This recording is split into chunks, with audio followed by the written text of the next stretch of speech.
بسم اللہ الرحمن الرحیم۔ السلام علیکم خواتین و حضرات، میں ہوں آپ کا جنید سلیم اور آپ دیکھ رہے ہیں انصاف ڈیجیٹل، ہماری اس درخواست کے ساتھ کہ ہمارے اس یوٹیوب اور فیس بک چینل کو خود بھی سبسکرائب کریں اور اپنے دوستوں کو بھی اس جانب ضرور مائل اور قائل کریں، تاکہ اگر آپ اس کو حق اور سچائی کا پیغام سمجھتے ہیں تو یہ زیادہ سے زیادہ لوگوں تک پہنچ سکے۔ ناظرین، آج کی اس نشست میں آپ کی خدمت میں ایک نون لیگ کے وزیر کے حوالے سے بڑی خبر آپ کے سامنے رکھنا چاہتا ہوں اور ایک بہت بڑا سکینڈل بھی آپ کو بتانا چاہتا ہوں۔ لیکن ناظرین، گزشتہ رات امریکہ نے پاکستان پر سفارتی سٹرائک کر دی۔ امریکہ نے پاکستان کے میزائل پروگرام کو بنیاد بنا کر پاکستان کے 4 اداروں پر پابندیاں لگا دی، اور پاکستان پر پابندیوں سے زیادہ امریکی حکام نے اس کے لیے ناظرین جو وقت چنا ہے وہ بہت حیران کن ہے۔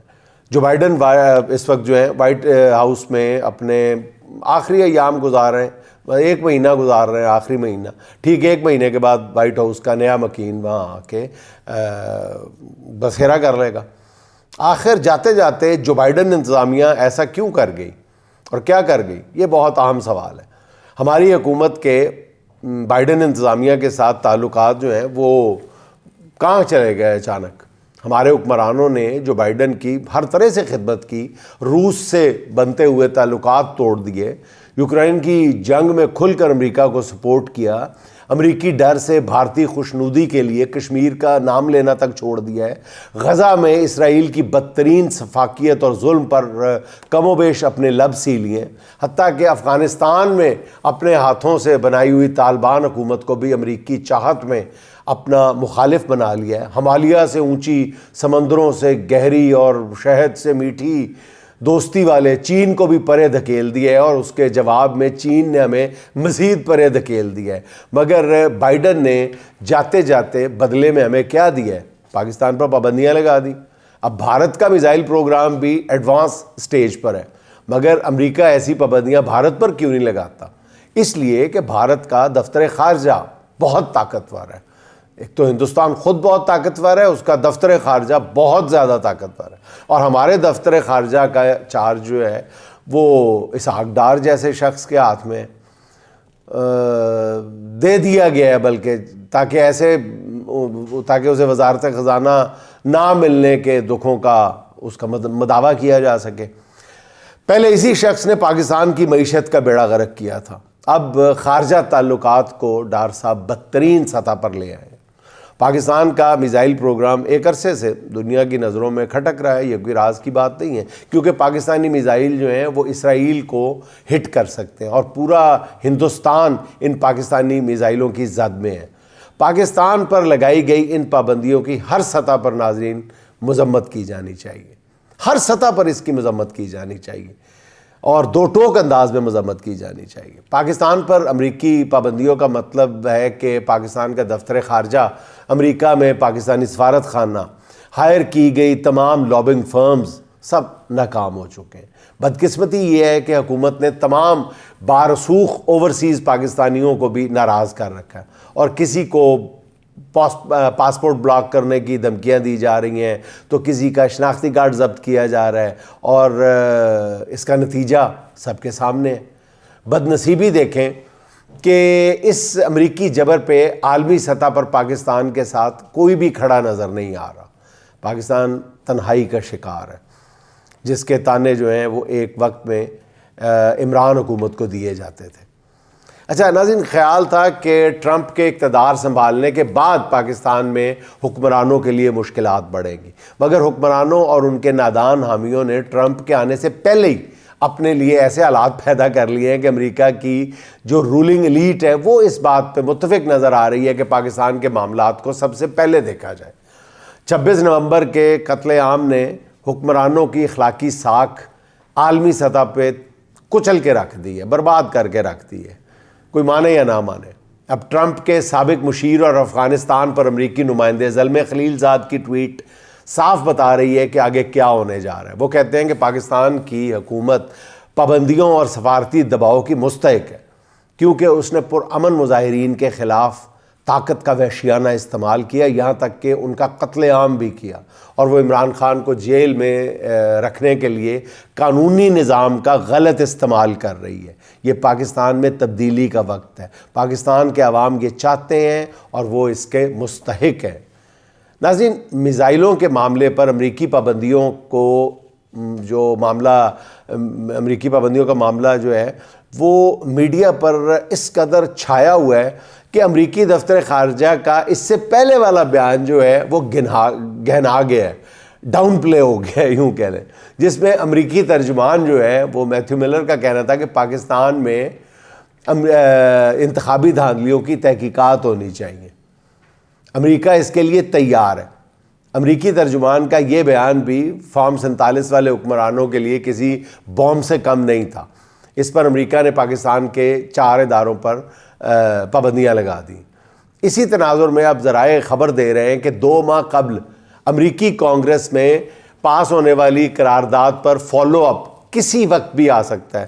ناظرین، اگر اپنی یادداشت کو تھوڑا سا پیچھے لے جائے تو اس خاکسار نے اپنے ایک ویلاگ میں یہ پیشگوئی کی تھی کہ وہاں موجود جو اوورسیز پاکستانی ہیں وہ اسی قرارداد کو بائنڈنگ قرارداد بنانے کی کوشش کریں گے اس کے اگلے مرحلے میں۔ اب وہی ہونے جا رہا ہے۔ یہ ناظرین وہی قرارداد ہے جس کے حق میں 368 امریکی ارکان کانگریس نے ووٹ دیا تھا، اور اس قرارداد میں مطالبہ کیا گیا تھا کہ پاکستان میں ہونے والے انتخابات میں دھاندلی کی تحقیقات کرائی جائے اور امریکہ غیر قانونی طور پر جیل میں قید عمران خان کو انصاف کی فراہمی کے لیے اپنا کردار ادا کرے۔ اچھا ناظرین، دوسری طرف ایک اور امریکی رکن کانگریس راجا کرشن مورتی نے عمران خان کی رہائی کا مطالبہ کر دیا۔ اپنی ٹویٹ میں راجا کرشن مورتی نے کہا ہے جو کہا ہے وہ پاکستان کی طاقتور حلقوں کے لیے ایک لمحہ فکریہ۔ وہ کہتے ہیں کہ پاکستان کی اسٹیبلشمنٹ عمران خان سمیت ان تمام سیاسی قیدیوں کو رہا کرے جو ان کی حراست میں ہیں۔ پاکستانی حکومت اپنے عوام کے حقوق کا خیال رکھے۔ اب اس ٹویٹ سے اندازہ لگایا جا سکتا ہے کہ دنیا عمران خان کو نہ تو مجرم سمجھتی ہے، نہ یہ سمجھتی ہے کہ پاکستانی جو ہے وہ سول اداروں کی تحویل میں ہے، بلکہ پوری دنیا میں یہ تاثر جانا شروع ہو گیا ہے کہ عمران خان اسٹیبلشمنٹ کی تحویل میں ہے۔ اب میں سمجھتا ہوں شہباز سرکار نے پوری کوشش سے پورے اہتمام کر کے دنیا میں بالآخر یہ تاثر بنا دیا ہے کہ عمران خان کی گرفتاری یا انہیں سزا دینے سے ان کی حکومت کا کچھ لینا دینا نہیں ہے۔ اور یہ خادم پہلے بھی کئی بار یہ عرض کر چکا ہے، یہ پاکستان ان کا شہباز حکومت کا یہ کہنا ہے کہ یہ پاکستانی اسٹیبلشمنٹ کا فیصلہ ہے۔ یہ بالکل اسی طرح ہے کہ 26 نومبر کے قتل عام کے بعد جس طرح چچا بھتیجی سرکار نے نہایت باریک واردات ڈالتے ہوئے تمام ملبہ جو ہے اسٹیبلشمنٹ پہ ڈال دیا تھا، حالانکہ فوج طلب کرنے کا فیصلہ تو بہرحال شہباز حکومت کا تھا نا۔ اچھا ناظرین، اس حوالے سے ایک چھوٹی سی خبر اور سن لیں۔ امریکہ میں مقیم پاکستانیوں نے کئی ٹرک خرید لیے ہیں یا ہائر کر لیے ہیں جن پر ڈیجیٹل سکرینز نصب کی گئی ہیں، اور ان سکرینز پر پاکستان میں سیاسی کارکنوں پر ہونے والے مظالم کے مناظر چلائے جا رہے ہیں۔ یہ ٹرک جو ہیں یہ امریکی دارالحکومت کے مصروف چوراہوں پر کھڑے کر دیے جاتے ہیں اور یہ مناظر چلتے رہتے ہیں۔ انگلش سب ٹائٹل کے ساتھ چلنے والے یہ مناظر جو ہیں وہ بڑی تعداد میں امریکیوں کی توجہ حاصل کر رہے ہیں۔ یعنی یہ نہیں ہو سکتا کہ واشنگٹن اور نیو یارک میں رہنے والے جو لوگ ہیں، سارے لوگ جو ہیں، پوری عوام ہے، ان میں سے کسی نے یہ ٹرک جو ہے اور ان ٹرکوں پہ چلنے والے یہ پیغامات ہیں یہ نہ دیکھیں ہوں نہ پڑھیں ہوں۔ اب اوورسیز پاکستانیوں نے اعلان کیا ہے کہ وہ ان ٹرکوں کو ٹرمپ کی حلف برداری کی تقریب کے موقع پہ بھی وہاں کھڑے کر دیں گے، جہاں دنیا بھر سے آئے مندوبین جو ہے دیکھیں گے کہ پاکستان میں کس نوعیت کا ظلم جاری ہے۔ اور اس حوالے سے بہت سارے لوگ مسلسل کام کر رہے ہیں، خاص طور پہ برکی صاحب ہے، عاطف خان ہے، وہ اور ان کے دیگر ساتھی ہیں، کئی تنظیمیں ہیں پاکستانیوں کی جو مسلسل اس پہ لگی ہوئی ہیں کہ کسی طرح امریکہ کی اور بین الاقوامی برادری کی جو نظریں ہیں وہ اور توجہ وہ ان مظالم کی جانب مبذول کرائی جا سکے۔ ناظرین، کبھی آپ نے سوچا تھا کہ عمران خان کے کبھی اس بات پہ غور کریں کہ عمران خان کے مخالفین جو ہیں وہ P T I social media سے اتنی نفرت کیوں کرتے ہیں؟ کیوں اپنے ہر دوسرے تیسرے بیان میں سوشل میڈیا کو کبھی کلٹ کہتے ہیں, کبھی کچھ کہتے ہیں, کبھی اللہ معاف کرے بڑے بڑے غلیظ لفظ استعمال کرتے ہیں, کیوں؟ چلیں میں آپ کو ایک مثال دیتا ہوں جس سے آپ یہ سمجھ سکیں گے کہ ان کی آنکھ کا کانٹا یہ کیوں ہے پی ٹی آئی کا سوشل میڈیا سیل. وزیر اعلیٰ مریم نواز کی ٹک ٹاکر دوست اور وزیر عظمیٰ بخاری, وزیر اطلاعات جن کے پاس ہے, یہ اپنی فارم 47 والی وزیر اعلیٰ کی خوش آمد کا, خوشنودی کا کوئی موقع ہاتھ سے جانے نہیں دیتی. ان کا تازہ بیان, کیا کلاسک بیان تھا ان کا. تازہ بیان یہ تھا کہ چین کے دورے کے دوران کمیونسٹ پارٹی کے وائس چیئرمین نے مریم نواز کے بارے میں کہا کہ ان میں ایک ابھرتی ہوئی لیڈر کی صلاحیتیں موجود ہیں. اس بیان کے جاری ہونے کے ٹھیک 1 گھنٹے کے بعد ہی پی ٹی آئی کے سوشل میڈیا وارئرز نے اس بیان کو ادھیڑ کے رکھ دیا, پوسٹ مارٹم کر کے رکھ دیا. سوشل میڈیا پہ شواہد کے ساتھ شیئر کیا کہ چین کی کمیونسٹ پارٹی میں وائس چیئرمین کا عہدہ ہوتا ہی نہیں ہے. اب چین کی کمیونسٹ پارٹی نے 1982 میں وائس چیئرمین کا عہدہ ختم کر دیا تھا. اب مخالفین کو پی ٹی آئی کے سوشل میڈیا سے سب سے بڑا مسئلہ ہی یہ ہے کہ وہ ان کا جھوٹ نہیں چلنے دیتے. جتنی ردالیاں اور بھونپوں ہیں وہ پی ٹی آئی کے سوشل میڈیا کی وجہ سے ان کی نوکریاں جو ہیں وہ خطرے میں ہیں. ناظرین, سوشل میڈیا کی بات چلی ہے, سوشل میڈیا کے سیل کی بات چلی ہے, تو آپ کو ایک بڑی خبر بھی دیتا چلوں کہ یہ جب حکومت وجود میں آئی ہے فارم 47 والی, تو اس نے حکومت بنتے ہی ایک یہ جو ان کا انفارمیشن منسٹری کے انڈر ڈیجیٹل میڈیا ونگ ہوتا ہے, ڈی ایم وی, یہ اس میں انہوں نے اپنے بھرتی کرنے شروع کر دیے کمال کے بندے. اور ان کا مقصد آبویسلی یہ تھا کہ نون لیگ کا بیانیہ جو ہے وہ بنایا جائے اور پروموٹ کیا جائے. تو ان میں جناب علی وہ ان لوگوں کو جو ہائر کیا گیا وہ بھی کمال کے لوگ تھے. پھر یہ کہتے ہیں کہ پی ٹی آئی کا مقابلہ کیوں نہیں ہوتا, وہ میں آگے چل کے بتاتا ہوں. اچھا ناظرین, یہ جو انفارمیشن منسٹری کے تحت یہ جو ڈی ایم وی تھا, ڈیجیٹل میڈیا ونگ جو تھا, ڈی ایم ڈبلیو, یہ ڈی ایم ڈبلیو نے یہ کام کیا کہ اس میں جب بندے بھرتی کرنے کی باری آئی تو پے اسکیل ریوائز کیے گئے. انہوں نے کہا یہ 2-2, 4-4 یہ MP1, MP2, MP3 میں ہم نے بندے نہیں رکھنے, ہم تو پوری دنیا سے ہیرے اور نگینے اکٹھے کر کے لائیں گے, تو ان کو ہم بھاری تنخواہیں دیں گے, 10-10 لاکھ, 15-15 لاکھ. اور اس کی جو سربراہی تھی غالباً وہ زبان سید صاحب نامی ہے, کوئی ان نامی شخص ہے, ان کو دی گئی. اچھا پڑھاؤ اپنی طرف سے. اب زبان سید صاحب کے بارے میں کہا جاتا ہے کہ وہ سلیمان شہباز کے لندن میں کوئی کاروباری دوست ہیں, ان کے سہولت کار ہیں, اور ان کو اس ڈیجیٹل میڈیا ونگ کی سربراہی دی گئی. ان کی تنخواہ, صرف تنخواہ, بنیادی تنخواہ جو رکھی گئی وہ 20 لاکھ روپے رکھی گئی تھی.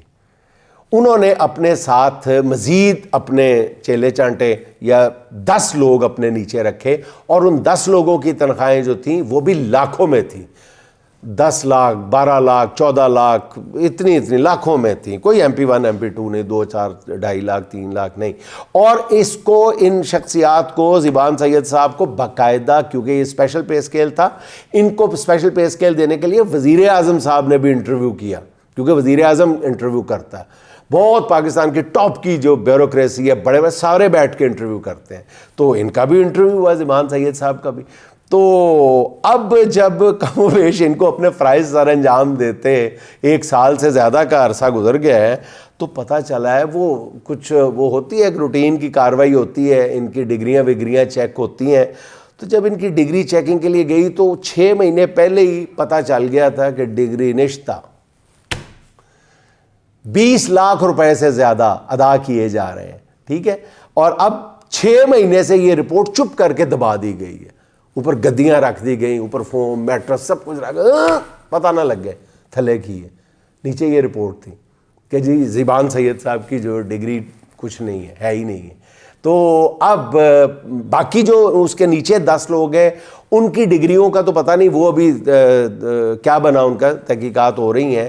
لیکن الزام ان پر یہ ہے کہ نیچے بھی انی پئی سی.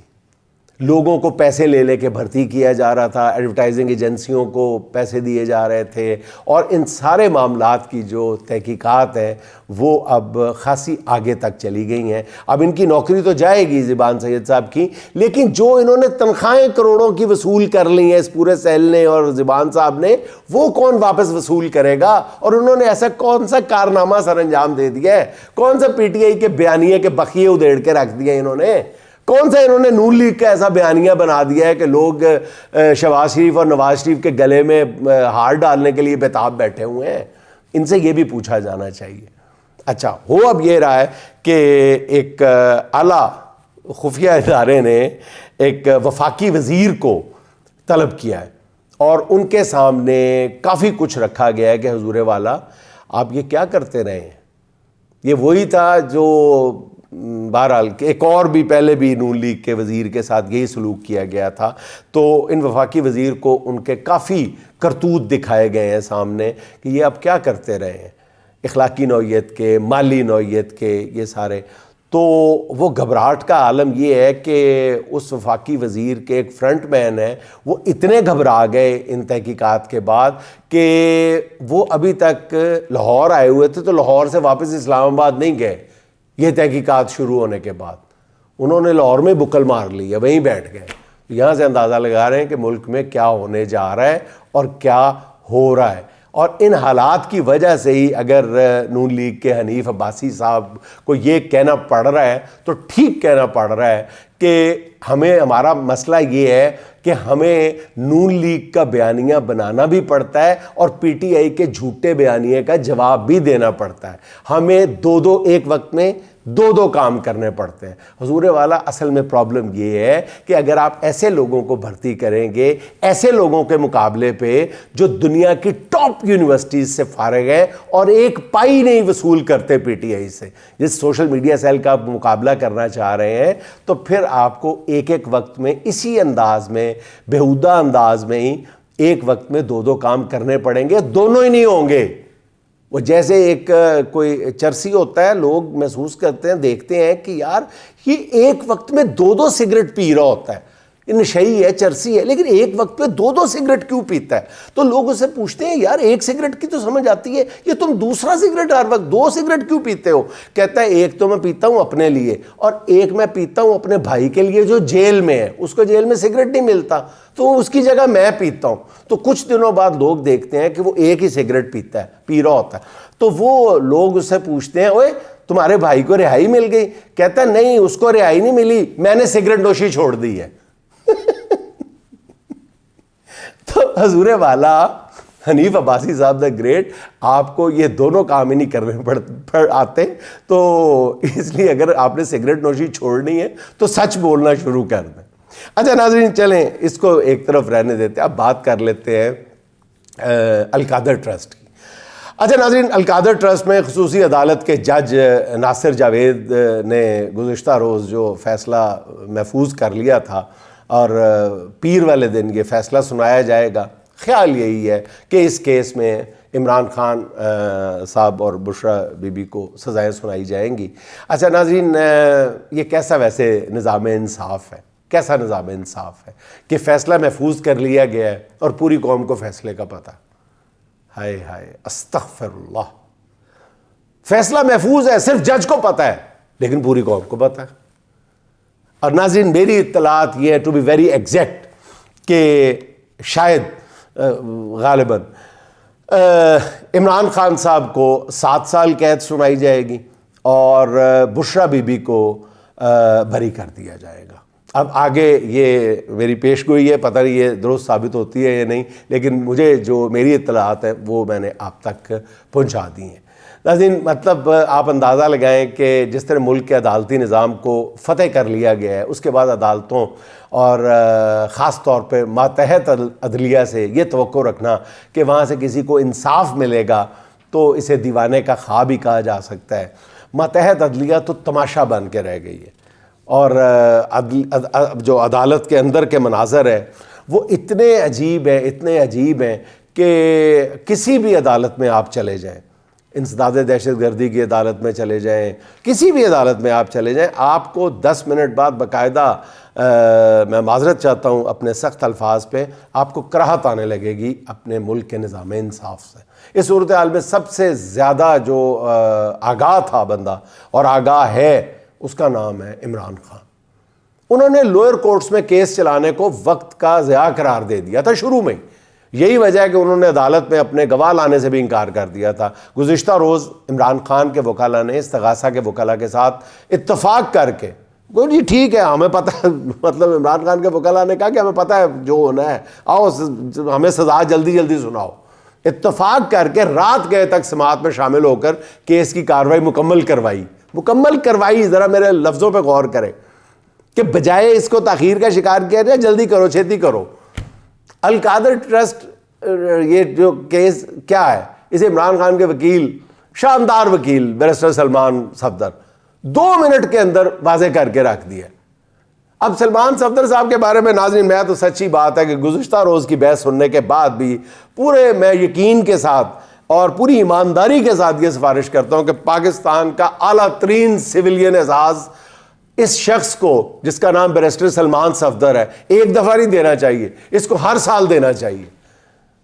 یعنی قانون کی، حق اور سچ کی بالادستی کا علم جس طرح پروفیشنل انداز میں بیرسٹر سلمان صفدر نے اٹھائے رکھا ہے نا، اللہ تعالیٰ اس کو اس کی جزا دے گا، اور اللہ ہی اس کو اس کی جزا دے سکتا ہے۔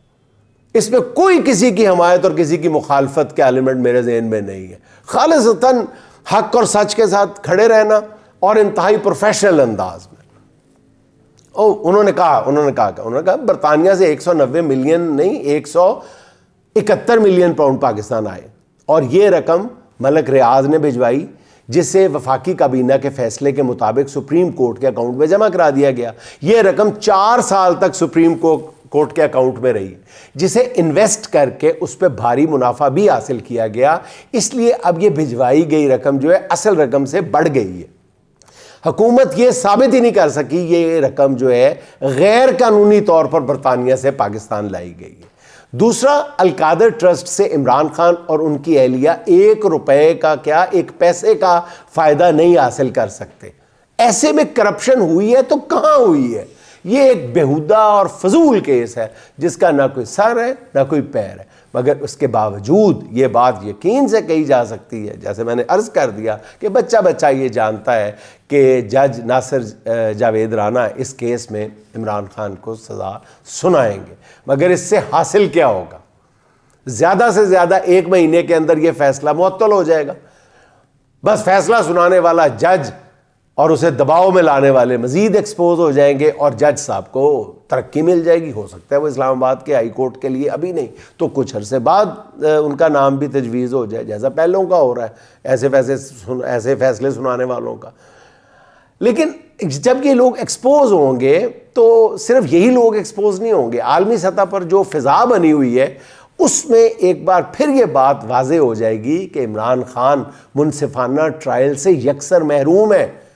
بعض لوگوں کی خواہش ہے کہ وہ اس طرح کے فیصلوں کے ذریعے عمران کو پریشر میں لا کے انہیں کسی ڈیل پر مجبور کر لیں، تو ان لوگوں کے لیے اتنا ہی عرض ہے، بار بار عرض کرتا جا رہا ہوں کہ حضور والا تہاڈی مت ماری گئی ہے، آپ کی مت ماری گئی ہے۔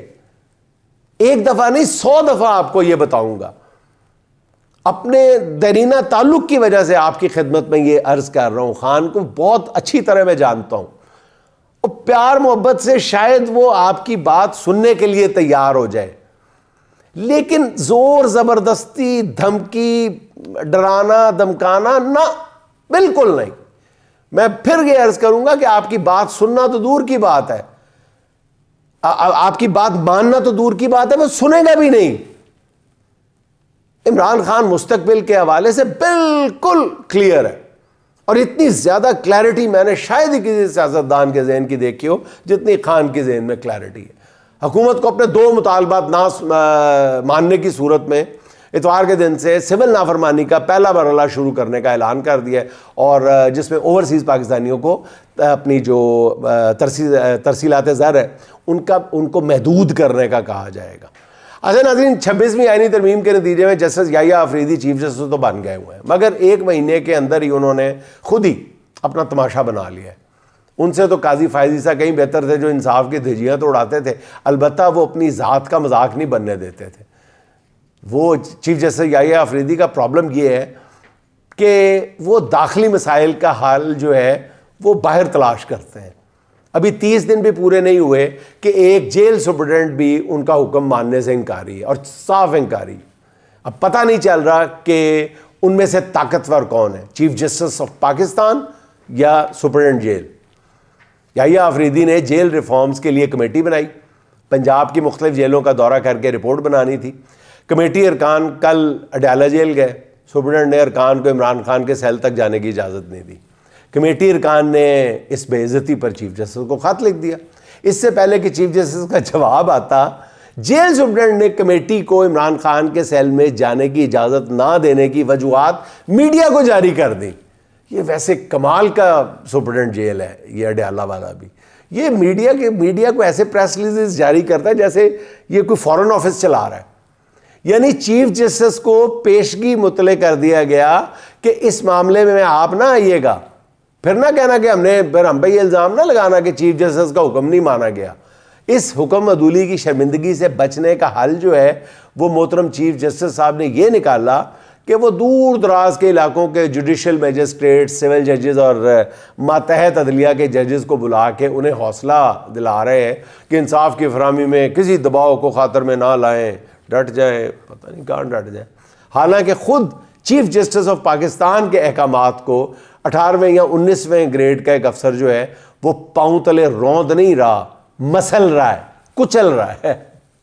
ناظرین، اس کے ساتھ ہی آج کی چھوٹی سی بات، ہم سے پہلے بھی مسافر کئی گزرے ہوں گے، ہم سے پہلے بھی مسافر کئی گزرے ہوں گے، کم سے کم راہ کے پتھر تو ہٹاتے جاتے، کم سے کم راہ کے پتھر تو ہٹاتے جاتے۔ ناظرین، خوش رہیں، خوش رکھیں۔ آپ سے ملاقات ہوگی انشاءاللہ اگلے ولاگ میں۔ اللہ حافظ۔